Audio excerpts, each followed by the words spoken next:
కొడుకు మన అందరికి పరిచయం అన్న ఒక్కసారి ఒక రిప్రజెంట్ ఇస్తున్నాడు తమ సూర్యం గారు. ఒక్క నిమిషం.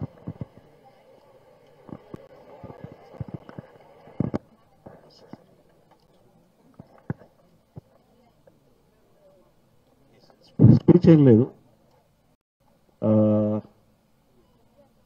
నేను బెల్లన్న ఈ ట్రైనింగ్ ప్రోగ్రామ్ ఆఫీస్లో కూర్చొని డిజైన్ చేసినప్పుడు ఉన్నాను మీతో కలిసి. తర్వాత ఉత్తమ్ సారు, రాజు సారు, పెద్దలందరూ ఉన్నారు ఇక్కడ. 6th ఆగస్టు రోజు నాన్న వర్ధంతి రోజు సార్, మంత్రి వర్గం మొత్తం అంతా చర్చించుకొని 3 అంశాలు ఫౌండేషన్కి ఇవ్వడం జరిగింది. ఒకటి, నెక్లెస్ రోడ్లో నాన్న కోసం కల్చరల్ అండ్ మెమోరియల్ సెంటర్ని ప్రకటించారు సార్. అట్లాగే ఫౌండేషన్కి ఒక 3 crores రీసెర్చ్ చేయడానికి అని చెప్పేసి ప్రకటించడం జరిగింది. ఇది రిప్రజెంటేషన్స్ ఇస్తూ ఉన్నాము. ఈరోజు కాంగ్రెస్ ప్రభుత్వం వచ్చిన తర్వాత ఈ ప్రకటన నాన్న కోసం అని చేశారు. వారికి ధన్యవాదాలు తెలియజేస్తూ ఈ రిప్రజెంటేషన్ మళ్ళీ ఒకసారి డిప్యూటీ సీఎం గారికి ఇస్తున్నాం సార్.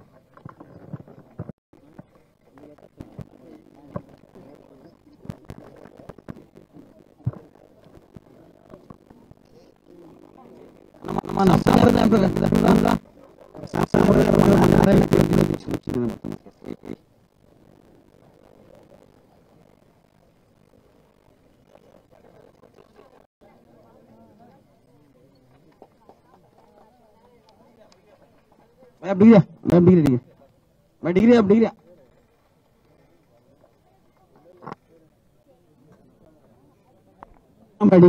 ढीलो ढीलो परचेज ढीलो पद्मा भाई आ जाओ. पद्मा भाई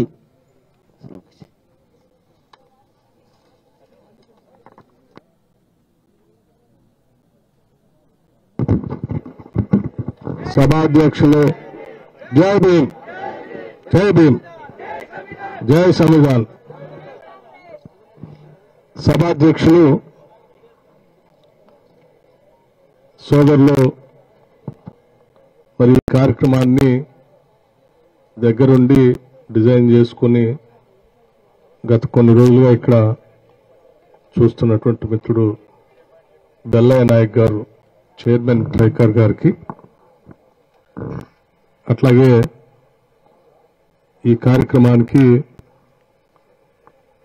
ముఖ్య అతిథులుగా వచ్చేసినటువంటి గౌరవ రాష్ట్ర మంత్రివర్యులు శ్రీ ఉత్తమ్ కుమార్ రెడ్డి గారికి, అట్లాగే మరో గౌరవ రాష్ట్ర మంత్రివర్యులు శ్రీ కోమటిరెడ్డి వెంకటరెడ్డి గారికి, కార్యక్రమాన్ని దేశవ్యాప్తంగా ఇటువంటి ట్రైనింగ్ ప్రోగ్రాంని దేశవ్యాప్తంగా SC, ST, OBC, minority departments సంబంధించినటువంటి వారందరినీ కూడా ట్రైనింగ్ చేస్తూ నాయకత్వ లక్షణాలతో ఈ దేశంలో ముందుకు తీసుకొని పోవడం కోసం అహర్నిశలు కృషి చేస్తున్నటువంటి పెద్దలు ఉత్తమ్ కుమార్ రెడ్డి గారు చెప్పినట్టు ఐఏఎస్ పోస్ట్ ని తృణప్రాయంగా వదిలేసి కాంగ్రెస్ పార్టీ ద్వారా మాత్రమే ఈ దేశంలో సామాజిక న్యాయం జరుగుతుందని, అది కూడా రాహుల్ గాంధీ గారి నాయకత్వంలో జరుగుతుందని చెప్పి భావించి ఆ పోస్ట్ను వదిలేసి మనందరి కోసం వాలంటరీగా పనిచేస్తున్నటువంటి నేషనల్ కోఆర్డినేటర్ శ్రీ కె రాజు గారికి, అట్లాగే స్థానిక శాసనసభ్యులు మిత్రులు జయవర్ రెడ్డి గారికి, ప్రభుత్వ వైపు శాసనసభ్యులు జతావత్ రామచంద్ర నాయక్ గారికి, మరో గౌరవ శాసనసభ్యులు బాలు నాయక్ గారికి,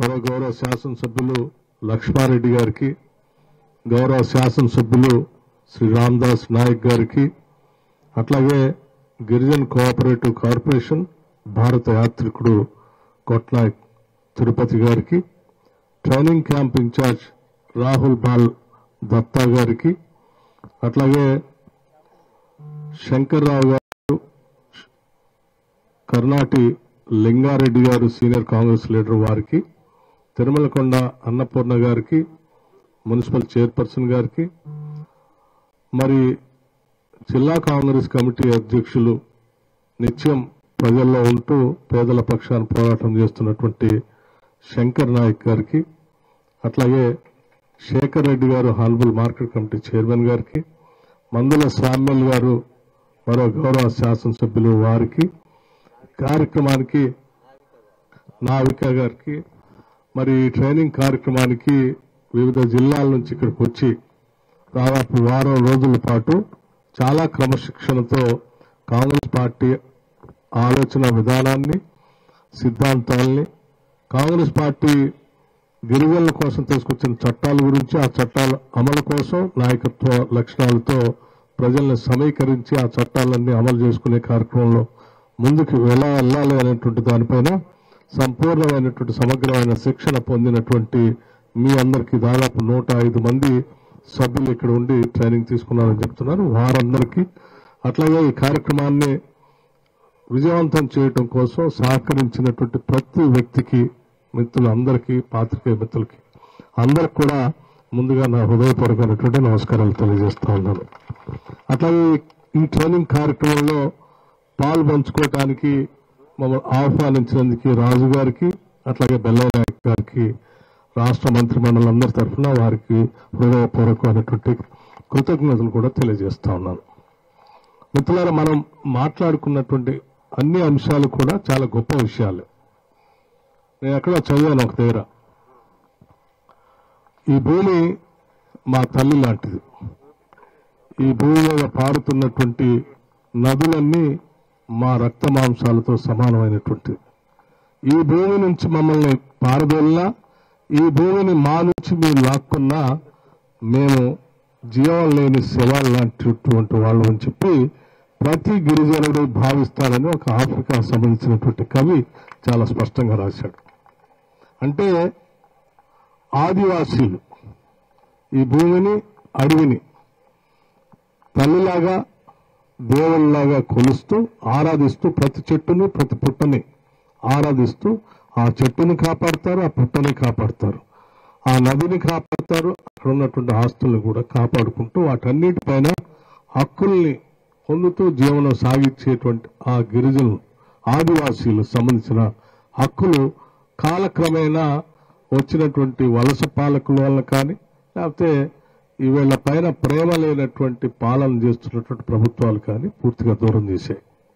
అటువంటి సందర్భాల్లోనే కాంగ్రెస్ పార్టీ అధికారంలోకి వచ్చిన దగ్గర నుంచి ఈనాటి వరకు తీసుకొచ్చిన చట్టాల గురించి మొత్తం మనంతా సౌకర్యంగా తెలుసుకోవటమే కాకుండా వాటిని అమలు చేయడం కోసం కూడా మనం ప్రయత్నం చేస్తూ ఉన్నాం. ఇది చేసే సందర్భంలో ఆదివాసీల గొప్పతనాన్ని కూడా, ఏదో కేవలం అడవిలో బతు, అడవిలో ఉన్నటువంటి సంపదను మాత్రమే పరిమితమై మనం జీవనం సాగించినటువంటి పరిస్థితి కూడా కాదు. ఈ దేశం పరాయి పాలనలో ఉంటే ఈ దేశ స్వాతంత్రం కోసం కూడా మిగతా గొప్ప నాయకులు ఏ రకంగా అయితే పోరాటం చేశారో వాళ్ళతో సమానంగా ఇంకా ఒక అడుగు ముందుకు వేసి విరోచితంగా కూడా పోరాటం చేసి ఈ దేశ స్వాతంత్రం కోసం వాళ్ళంతా ముందుండి నడిపించారు. అది జార్ఖండ్ అంటే మనకు సంబంధించిన బిర్సా ముండా గారు కానీ, మన రాష్ట్రంలో ఉన్నటువంటి కొమరం భీమ్ గారు కానీ, ఇటువంటి రామ్జీ గోండ్ గారు కానీ, ఇటువంటి వాళ్ళంతా కూడా పెద్ద ఎత్తున సాయుధ పోరాటం చేసి రాష్ట్రం కోసం వాళ్ళ ప్రాణాలు కూడా అర్పించారు ఈ దేశ స్వాతంత్రం కోసం. అంటే స్వాతంత్ర పోరాటంలో కూడా ఎక్కడ వెనకడు వేయలే, ముందుండి నడిపించినటువంటి గొప్ప ధీరోదాత్తులు పెట్టినటువంటి గిరిజనులకు సంబంధించినటువంటి హక్కుల పైన ఈరోజు మనం చాలా సంవత్సరాలు, 75 సంవత్సరాలు పైబడి ఈరోజు స్వాతంత్రం తెచ్చుకున్న తర్వాత వాటిని ఎలా పొందాలని చెప్పి మనం ఆలోచన చేస్తూ ఈరోజు ముందుకు పోతా ఉన్నాం.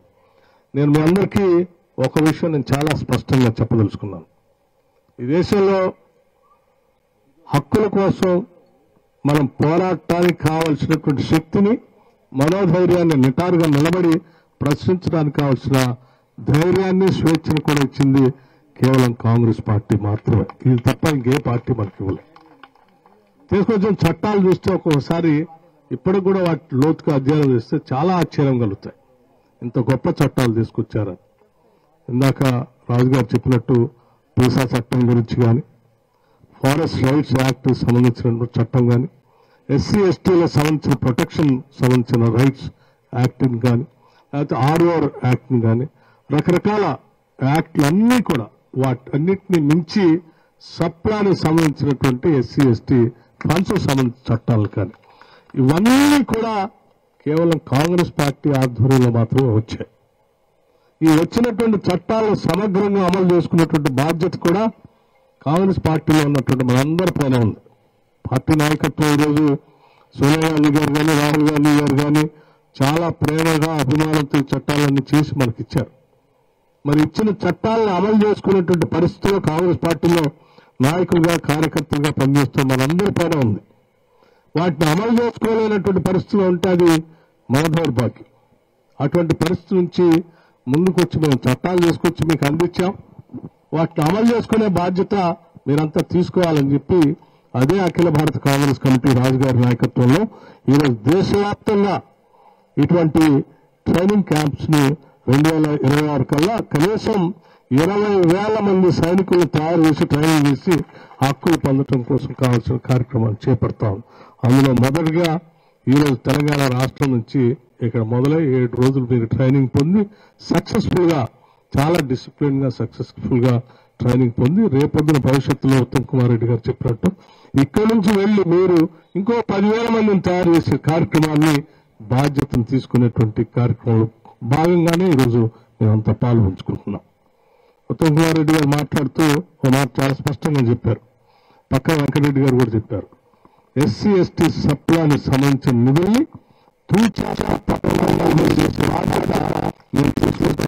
ఆర్థిక శాఖ మంత్రిగా సీఎం గారు ఫైనాన్స్ శాఖ చూస్తున్నటువంటి వ్యక్తిగా తూచా తప్పకుండా ఎస్సీ ఎస్టీ సప్లానికి సంబంధించిన నిధుల్ని తూచా తప్పకుండా అమలు చేసే బాధ్యత నేను తీసుకున్నాను. ఎందుకంటే ఆ శాఖను చూస్తా ఉన్నాను కాబట్టి మా మంత్రులు చెప్పినటువంటి సలహా సూచనల్ని తూచా తప్పకుండా అమలు చేసే బాధ్యత తీసుకుంటామని కూడా చాలా స్పష్టంగా మీ అందరి సమక్షంలో ఈరోజు మాటిస్తా ఉన్నాం. ఇది బాధ్యత మనం. ఎందుకంటే ఎస్సీ ఎస్టీ సప్లాన్ చట్టాన్ని చట్టబద్ధంగా తీసుకొని రావడం కోసం ఆ రోజు ఉమ్మడి రాష్ట్రంలో చీఫ్ విప్ గా ఉన్నాను నేను.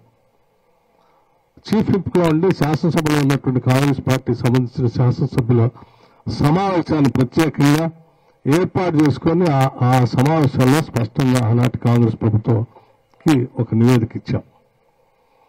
కాంగ్రెస్ పార్టీ ఇందిరాగాంధీ గారి ఆలోచన మేరకు ఈ చట్టాన్ని మన రాష్ట్రంలో తీసుకొని రావాలి, తీసుకొచ్చిన చట్టాన్ని తూచా తప్పకుండా అమలు చేయాలని చెప్పి ఈ ప్రభుత్వ దృష్టికి శాసనసభ్యులుగా మేమందరం కలిసి వారి దృష్టికి తీసుకొని వచ్చి ఆ తీసుకొచ్చినటువంటి అంశాన్ని కేంద్రంలో ఆనాడు అధికారంలో ఉన్నటువంటి కాంగ్రెస్ పార్టీ దృష్టికి తీసుకొని వస్తే ఆనాటి కాంగ్రెస్ పార్టీ నాయకత్వం ఎన్ఐసిలో రాజుగారు ఆ రోజు అక్కడ పనిచేస్తా ఉన్నారు కార్యదర్శిగా. యూపీఏ చైర్పర్సన్ గా సోనియా గాంధీ గారి నాయకత్వంలో రాజుగారు అంతా డ్రాఫ్ట్ తయారు చేసి పంపిస్తే ఆనాడు ఉమ్మడి రాష్ట్రంలో ఉప ముఖ్యమంత్రిగా ఉన్నటువంటి దామోదర్ రాజనరసింహ గారిని చైర్మన్ గా వేసి వారి నాయకత్వంలో ఆ రోజు చట్టాన్ని తయారు చేస్తే మళ్ళీ ఆ చట్టం తయారు చేసేటప్పటికల్లా నేను చీఫ్ విప్ నుంచి డిప్యూటీ స్పీకర్ గా వచ్చేసాను.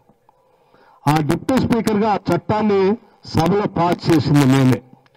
కాబట్టి ఆ చట్టాన్ని పాస్ చేసినటువంటి మొదలుపెట్టినటువంటి వ్యక్తిగా పాస్ చేసినటువంటి వ్యక్తిగా నాకు ఆ చట్టం గురించి సంపూర్ణమైన అవగాహన ఉంది. అదృష్టం కొద్దీ ఈరోజు రాహుల్ గాంధీ గారు, మల్లికార్జున ఖర్గే గారు, కాంగ్రెస్ పార్టీ నాయకత్వం ఈరోజు మన రాష్ట్రంలో ఉన్నటువంటి మా మంత్రి మండలి కాంగ్రెస్ శాసనసభ్యులు అందరూ కలిసి ఈరోజు నన్ను ఉప ముఖ్యమంత్రిగా చేయటమే కాకుండా ఆ ఫైనాన్స్ శాఖను కూడా నా దగ్గర పెట్టారు. ఆ చట్టాన్ని అమలు చేసే బాధ్యతను తప్పనిసరిగా తీసుకుంటానని చెప్పి మీ అందరికీ మాటిస్తూ ఉన్నాను.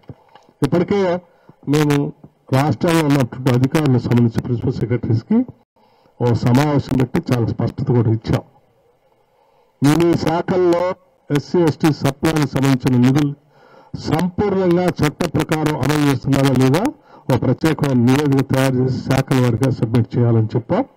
2-3 రోజుల్లో మళ్ళీ ఆ రివ్యూ మీటింగ్ కూడా ఉంది. శాఖల వారీగా ఆ రివ్యూ కార్యక్రమం ఇప్పుడు మన R&D శాఖ సంబంధించి పంచాయతీరాజ్ శాఖ సంబంధించి వారి ప్రపోజల్స్ కూడా పంపించారు.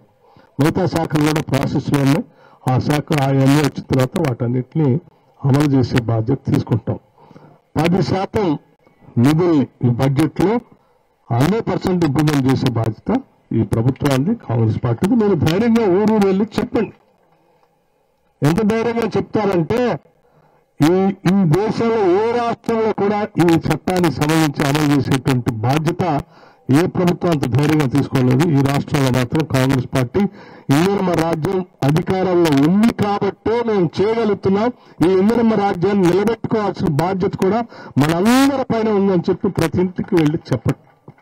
అలా చెప్పి కార్యక్రమం చేయండి. ఎందుకంటే నేను చాలా ధైర్యంగా చెప్పగలుగుతున్నా. ఇవాళ మిత్రులు మాట్లాడుతూ ఆ రోజు మేము ప్రతిపక్షంలో ఉన్నప్పుడు సిఎల్పి లీడర్గా ఆదిలాబాద్ నుంచి ఖమ్మం వరకు పీపుల్స్ మార్చ్ అని పాదయాత్ర చేసుకుంటూ ముందుకు వచ్చాం. గద్దర్ గారి కుమారుడు ఇప్పుడు ఈరోజు మనకు రిప్రజెంటేషన్ కూడా ఇచ్చారు. వారు కూడా ఆదిలాబాద్ నుంచి ఖమ్మం వరకు నాతో పాటు పెద్ద ఎత్తున ఈ సమాజంలో ఉన్నటువంటి అనేక సమస్యలపైన ఆయన జీవితాంతం చేసిన పోరాటాన్ని మాకు గుర్తు చేస్తూ ఆ ప్రజల నుంచి వచ్చే రిప్రజెంటేషన్స్ అన్నింటినీ కూడా మమేకమై వాటిని రేపొద్దున ఇందిరమ్మ రాజ్యం అధికారంలో రాబోతుంది, వచ్చిన తర్వాత వాటన్నింటినీ అమలు చేయాలని చెప్పి స్పష్టంగా మాటిస్తూ పాదయాత్ర చేసుకుంటూ వెళ్ళాం. ఆ క్రమంలో భాగంగానే చాలా చోట్ల ఇల్లు లేని పేదవాళ్ళు కానీ, హక్కులు కోల్పోతున్నటువంటి గిరిజనులు కానీ, హక్కులు కోల్పోతున్నటువంటి మిగతా దళితులు కానీ, లేకపోతే బలహీన వర్గాలకు సంబంధించినటువంటి వాళ్ళు కానీ, మైనార్టీస్ కానీ, ఆనాటి కాంగ్రెస్ ప్రభుత్వం ఇందిరమ్మ రాజ్యం ఉన్నప్పుడు మా జీవితాలన్నీ బాగున్నాయి. కోరి కొట్లాడి తెచ్చుకున్న తెలంగాణ రాష్ట్రంలో కేసీఆర్ గారి నాయకత్వంలో మేమంతా కూడా కనీసం హక్కుల తర్వాత స్వేచ్ఛను కూడా కోల్పోయాం. కాబట్టి ఎట్టి పరిస్థితుల్లో ఇందిరమ్మ రాజ్యాన్ని తీసుకొని రావాల్సిందే. దానికోసం మేమంతా నడుము బిగించి కాంగ్రెస్ పార్టీకి ఓటేస్తామని చెప్పి ఆదిలాబాద్ నుంచి ఖమ్మం వరకు ఈ ప్రజలకు మాటిచ్చి ఇందిరమ్మ రాజ్యాన్ని తీసుకొచ్చారు. తీసుకొచ్చిన ఇందిరమ్మ రాజ్యం మీదే బాధ్యత, మీరు మోసే తీసుకొచ్చారు. తీసుకొచ్చిన ఇందిరమ్మ రాజ్యంలో తప్పనిసరిగా ఆనాడు మేము ఇచ్చినటువంటి హామీలన్నింటినీ అమలు చేసే బాధ్యత మేము తీసుకొని ఈరోజు రాష్ట్ర ముఖ్యమంత్రి గారు రేవంత్ రెడ్డి గారు కానీ, మిగతా మంత్రిమండలి కానీ మేమందరం తీసుకొని దాన్ని ముందు తీసుకొని పోతున్నాం. అందులో భాగంగానే నిన్న కలెక్టర్స్ కాన్ఫరెన్స్ పెట్టి కూడా మేము చాలా స్పష్టంగా చెప్పాం. ఇందిరమ్మ ఇల్లు పేదవాళ్ళందరికీ ఇచ్చే కార్యక్రమాన్ని తీసుకొని పోతాను. గత 10 సంవత్సరాలుగా ఇళ్లకు సంబంధించినట్టు కార్యక్రమం బంద్ చేశారు, కానీ ఇప్పుడు మొదలు పెడుతున్నామని చెప్పాం. ఇది దాదాపు 22,500 కోట్ల రూపాయలతో ఖర్చు అయ్యేటువంటి పథకాన్ని ఈరోజు మొదలుపెట్టాం. మొదటి దశలోనే ఇందిరమ్మ ఇల్లు సంబంధించి ఇప్పుడే ఉత్తమ్ కుమార్ రెడ్డి గారు చెప్పారు. ఎస్సీ ఎస్టీలకి మేము ప్రకటించినప్పుడు కూడా ఎన్నికలకు ముందు ఆ రోజు కూడా చాలా స్పష్టంగా చెప్పాం. అందరికీ 5 లక్షల రూపాయలతో అర్హత కలిగినటువంటి వాళ్ళందరికీ ఇందిరమ్మ ఇల్లు ఇస్తాం. ఎస్సీ ఎస్టీలు ఉంటే వాళ్ళకి ఇంకో 1 లక్ష రూపాయలు అదనంగా ఇస్తామని చెప్పాం. అదే ఇప్పుడు మంత్రి గారు కూడా చెప్పారు. మీకు తప్పనిసరిగా ఆ కార్యక్రమాన్ని తీసుకొని ముందుకు పోతాం. సో ఇది మీరు ఊరూరు ప్రచారం చేయాల్సిన బాధ్యత కూడా మీదే. 10 ఏళ్ల తర్వాత మనకి ఇంటి కళ నెరవేరుతా ఉంది. ఆ కళను నెరవేర్చే కార్యక్రమం ఈరోజు ఇందిరమ్మ రాజ్యం తీసుకుని ముందుకు పోతా ఉంది. దీన్ని అందిపుచ్చుకున్నా మనం ఇల్లు లేని ప్రతి పేద కుటుంబానికి ఈ పథకాన్ని అందిద్దామని చెప్పి దగ్గరుండి పేదవాళ్ళకి అందేటువంటి కార్యక్రమం కూడా మీరు తీసుకోవాలి. నాకు తెలిసి ఇల్లు లేనటువంటి వాళ్ళు ఎక్కువగా గిరిజనులు, దళితులు, బలహీన వర్గాలే ఉంటారు. సో ఈ పథకం 22,500 కోట్లతో ముందు మొదలుపెట్టేది. ఇదంతా పేదవాళ్ళకు ఉపయోగపడేది. కాబట్టి మీరే వారధులుగా ఉండి నిజంగా న్యాయంగా జరిగేటట్టుగా బాధ్యత తీసుకొని ప్రచార కార్యక్రమాన్ని కూడా చేపట్టాలని చెప్పి మీ అందరికీ విజ్ఞప్తి చేస్తాం. ఇంకో 2 అతిముఖ్యమైనటువంటి కార్యక్రమం బహుశా ఈ దేశ చరిత్రలోనే ఎక్కడా తీసుకోలేదు. ఎక్కడ అంటే ఎక్కడ తీసుకోలేదు. ఇందిరమ్మ ఆత్మీయ భరోసా. ఇందిరమ్మ ఆత్మీయ భరోసా అంటే భూమి లేని నిరుపేద వ్యవసాయ కూలీల కుటుంబాలకి, ప్రతి కుటుంబానికి సంవత్సరానికి 12,000 రూపాయలు ఇచ్చేటువంటి పథకాన్ని మనం నిన్న తీసుకుని చాలా స్పష్టంగా చెప్పాం. జనవరి 26 నాడు నుంచి మొదలు పెడతాం. అంటే భూమి లేని నిరుపేద కుటుంబాలు ఎవరుంటారు ఈ రాష్ట్రంలో? ఎక్కువ మొత్తంలో ఎస్సీ, ఎస్టీ, బీసీ, మైనార్టీలే ఉంటారు. సో ఇది దాదాపు 2,000 కోట్ల రూపాయలు ఈ పథకం కింద మనం ఖర్చు పెట్టబోతా ఉన్నాం. సో మొదటి దశలో 6,000, రెండో దశలో ఇంకో 6,000 వేయబోతా ఉన్నాం. దీన్ని కూడా ఈ దేశంలో ఎక్కడా భూమిలో నిరుపేద ప్రజలకి ఎవరు సాయం చేయలేదు.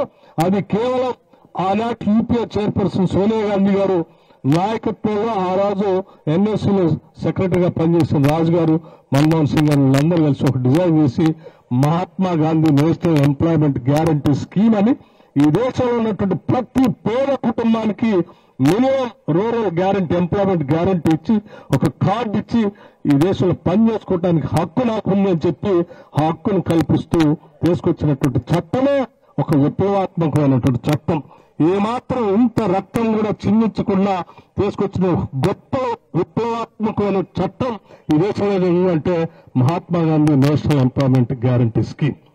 ఆ స్కీమ్ లో పనిచేస్తున్నటువంటి భూమిలోని నిరుపేద కుటుంబాలందరికీ ఆ కూలితో పాటు ఇంకొక 12,000 రూపాయలు సంవత్సరానికి వాళ్ళకు వచ్చేటట్టుగా చేసేటువంటి ఒక గొప్ప కార్యక్రమాన్ని ఈరోజు మన ప్రభుత్వం ఈ రాష్ట్రంలో తీసుకొని వస్తా ఉంది. కాబట్టి దీన్ని కూడా మీరు పెద్ద ఎత్తున ప్రచారం చేసుకుని ముందుకు తీసుకొని పోవాల్సిన బాధ్యత మనందరి పైన.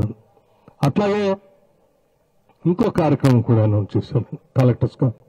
రేషన్ కార్డ్స్ ఎవరి కోసం ఎక్కువ అవసరం ఉంటుంది? తప్పనిసరిగా పేద వర్గాల వరకే అవసరం ఉండేటువంటి రేషన్ కార్డ్స్ 10 సంవత్సరాలు అర్హత కలిగిన ప్రతి కుటుంబానికి రేషన్ కార్డు ఇవ్వాలని సివిల్ సప్లైస్ శాఖ నాయకత్వం అది కూడా 5 years ఇచ్చేటువంటి కార్యక్రమానికి నాంది పలికి కొత్త రేషన్ కార్డు ఇప్పించడం కోసం January 26 నుంచి మొదలుపెట్టాం. ఇది కూడా ఈ పేద గిరిజన వర్గాల పెద్ద ఎత్తున ఉపయోగపడేటువంటి కార్యక్రమం. దీన్ని కూడా విరివిగా మీరు ప్రచారంలో తీసుకొని పోవాలి. ఎక్కడైనా అది కూడా ఇందిరమ్మ కమిటీలు వేసి ఆ కమిటీలన్నీ కూడా గ్రామాల్లో పూర్తిగా పర్యవేక్షణ చేసి ఆ లిస్ట్ ని ప్రభుత్వానికి ఇస్తే ప్రభుత్వంలో ఇన్ఛార్జ్ మంత్రి గారు సంతకం పెట్టి శాంక్షన్ చేసి అందరికి ఇచ్చే కార్యక్రమాలు చేస్తా ఉన్నాం. ఇలా మనం 3 అతి ముఖ్యమైనటువంటి దాంతోపాటు సరే రైతు భరోసా కూడా మనం అనౌన్స్ చేశాం. గతంలో 10,000 ఇచ్చి ఉంటే కాంగ్రెస్ వస్తే రైతు బంధు ఉండదని చెప్పారు. ఉండకపో అని ప్రచారం చేస్తున్న తరుణంలో ఉంచడం కాదు, ఇంకొక 2,000 అదనంగా దానికి యాడ్ చేసి 12,000 రూపాయలు మనం రైతు భరోసా January 26 నుంచి మొదలుపెట్టుకోబోతున్నాం. ఇది కూడా మీరు స్పష్టంగా, ఎందుకంటే మీరే ఇంటింటికి వెళ్ళి ఓటు అడిగి ప్రభుత్వాన్ని తీసుకొచ్చారు. ఇవాళ ధైర్యంగా తలెత్తుకొని ఎస్ ఆ రోజు మేము ఈ హామీలను ఇచ్చాం, మేము చెప్పి ఓట్లు వేయించిన మా ప్రభుత్వం ద్వారా వీటన్నిటిని కూడా చేపిస్తున్నాం అని చెప్పి ధైర్యంగా తలెత్తుకొని చెప్పేటువంటి కార్యక్రమాన్ని రాష్ట్ర ప్రభుత్వం తీసుకుంటుంది. అందరికీ మనం చేస్తూ ఈ కార్యక్రమంలో మరీ ముఖ్యమైనటువంటి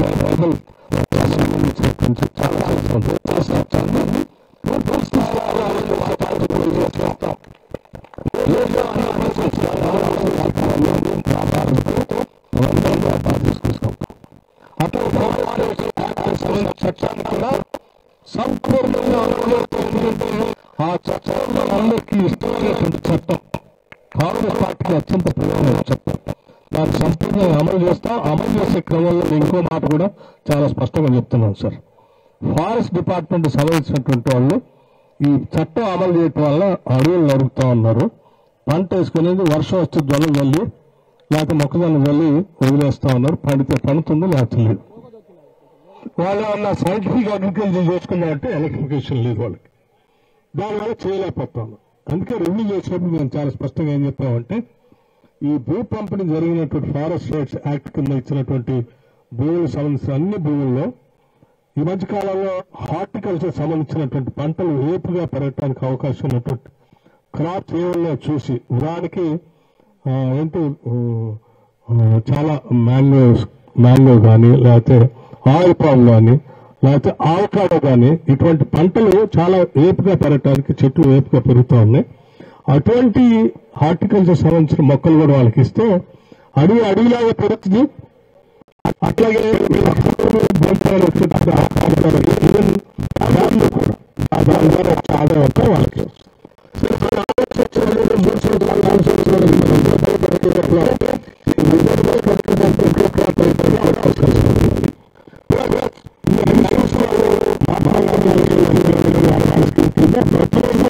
ఆ పంట వేసుకోవడానికి దానికి కూలి కూడా కట్టిస్తే కూలి వస్తుంది, ఇంత క్రాప్ వస్తుంది, పెద్ద హార్టికల్చర్ చెట్లు వస్తాయి, అడవి అయితే వీటన్నిటికి కావాల్సిన వల్ల కరెంట్ కావాలి. కరెంట్ సంబంధించి అడవి వచ్చి స్టోర్ చేయడానికి ఇబ్బందిగా ఉందనంటే మేము చాలా స్పష్టంగా చెప్పాం. ఫారెస్ట్ రైట్స్ యాక్ట్ కింద ఇచ్చినటువంటి భూములన్నిటికీ సోలార్ పవర్ పెడతాం. ఆ సోలార్ పవర్ ద్వారా అక్కడ పూర్తిగా వాళ్ళకి ల్యాండ్ డెవలప్మెంట్ కింద బోర్లు వేసుకోవాలన్నా బోర్లు వేసుకోవడానికి కావాల్సిన ఖర్చును కూడా ఇస్తాం. గతంలో ఇందిరా జలప్రభ కింద ఏ రకంగా అయితే ల్యాండ్ డెవలప్మెంట్ చేసి డబ్బులు ఇచ్చామో ఈసారి కూడా వాళ్ళందరూ ల్యాండ్ డెవలప్మెంట్ కావాల్సిన డబ్బులు ఇస్తాం. ఒక స్కీమ్ తయారు చేసి పవర్ కోసం సోలార్ పవర్ పెట్టేసి వాళ్ళకే ఇస్తాం. దాని డబ్బులు కూడా మేమే కడతాం, గవర్నమెంట్ నుంచే కడతాం. ప్లాంటేషన్ హార్టికల్చర్ సంబంధించి కూడా హార్టికల్చర్ డిపార్ట్మెంట్ తో సప్లై చేపిస్తాం. ఇంటర్ క్రాప్ సంబంధించి కూడా ఏర్పాటు చేస్తాం. వీటన్నిటిని సింక్రనైజ్ చేసి వాళ్ళందరికీ ఆ హక్కులు కల్పించడమే కాకుండా హక్కుల ద్వారా ఫలాలు కూడా సంపూర్ణంగా వచ్చేటట్టు చేస్తామని చెప్పి మొన్న ఫారెస్ట్ డిపార్ట్మెంట్ సంబంధించిన వాళ్ళతో ఆల్ డిస్ట్రిక్ట్ కలెక్టర్స్ తో కూడా వీడియో కాన్ఫరెన్స్ చేసి స్పష్టంగా ఈ స్కీమ్ డిజైన్ చేయమని చెప్పాం సార్ వాళ్ళకి. ఈవెన్ పీసీసీఎఫ్ కూడా ఫారెస్ట్ మినిస్టర్ కూడా అందులో పంచాయతీరాజ్ మినిస్టర్ గారు కూడా కూర్చోబెట్టి డిజైన్ చేశాం. కాబట్టి చాలా ధైర్యంగా మీరు చెప్పండి, ఫారెస్ట్ రైట్స్ యాక్ట్ సంబంధించిన భూమి పైన సంపూర్ణమైన హక్కులు వచ్చేటట్టుగా చేసే బాధ్యత మీరు ట్రైనింగ్ పొందినటువంటి మీ అందరూ తీసుకుంటామని చెప్పి గ్రామాల్లో చెప్పండి. అట్లాగే ఇంకోటి రాజు గారు ఇంకోటి కూడా గుర్తు చేశారు. ఫారెస్ట్ రైట్స్ యాక్ట్ అని అంటే ఏదో కేవలం భూమి పైన పట్టాలు ఇచ్చి ఆ భూమికి సంబంధించి ఒకటి కాదు, అడవి పైన వచ్చేటువంటి ఆదాయం అన్నిటిపైన అడవిలో ఉన్నటువంటి అన్ని వనరుల పైన వాళ్ళ హక్కులు కల్పిస్తూ చట్టంలో పొందొచ్చు. నేను స్పష్టంగా నేను ప్రత్యేకంగా నేను పాదయాత్ర చేసినప్పుడు కూడా చూశాను. ఆదిలాబాద్ లో పాదయాత్ర చేసేటప్పుడు అక్కడ ఉన్న గిరిజన సోదరులను కలిసి చేపట్టుకుని వాళ్ళ గ్రామాల్లో తీసుకొని పోయారు. మేము తరతరాలుగా ప్రాంతంలో నదుల్లో చేపలు పట్టుకుని బతుకుతూ ఉన్నాం. ఈరోజు ఫారెస్ట్ సంబంధించిన అధికారులు వచ్చి మమ్మల్ని ఆ గ్రామంలో చేపలు పట్టుకునేట్లేదు నదిలో. మీరు మళ్లీ ఇంద్రమ్మ ప్రభుత్వాన్ని తీసుకొని వచ్చి మళ్లీ తిరిగి వచ్చి మా చేయ పట్టుకుని తీగపోయి నదిలో చేపలు పట్టుకునే హక్కుని మాకు ఇవ్వాలి అని చెప్పి అక్కడున్న ఆడవాళ్లు వాళ్ళ చేతిలో నా చేయించి ప్రామిస్ చేయించుకుని నన్ను నడుస్తూ నాతో పాటు వచ్చారు. సో మేము చెప్తా ఉన్నాం స్పష్టంగా, నదులలో అక్కడ ఉన్నటువంటి సహజ వనరులు ఏమున్నా కానీ చెట్ల ద్వారా వచ్చేటువంటి ఫలసాయం కానీ తప్పనిసరిగా చట్ట ప్రకారం వాళ్ళకున్న హక్కుల ప్రకారం వాళ్ళకే వచ్చేటట్టు చేసే బాధ్యత కూడా ఈ ఇందిరమ్మ రాజ్యం తీసుకుంటుంది అని కూడా ధైర్యంగా మీరు కూడా గ్రామాల్లో తిరిగి వెళ్ళి చెప్పి ప్రచారం చేయాలి. అది ఇవ్వటం కోసం కూడా మేమంతా వచ్చి పనిచేస్తామని సందర్భంగా శాఖకు సంబంధించి వ్యవసాయానికి సంబంధించి ఆరోగ్యానికి సంబంధించి సంబంధించి అందరూ సమావేశపడతారు. ఐటీలో ఒక అభ్యాసం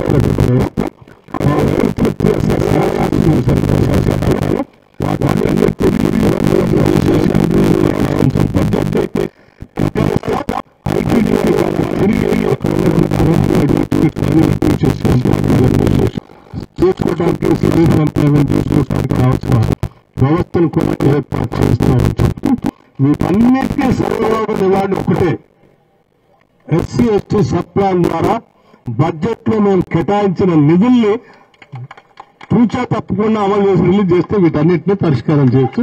ఆ చేసే బాధ్యత తీసుకుంటాం. ఏం సార్? సో తీసుకునే బాధ్యత మేమందరం తీసుకుంటాం. మేమందరం తీసుకుంటాం ఆ బాధ్యతని.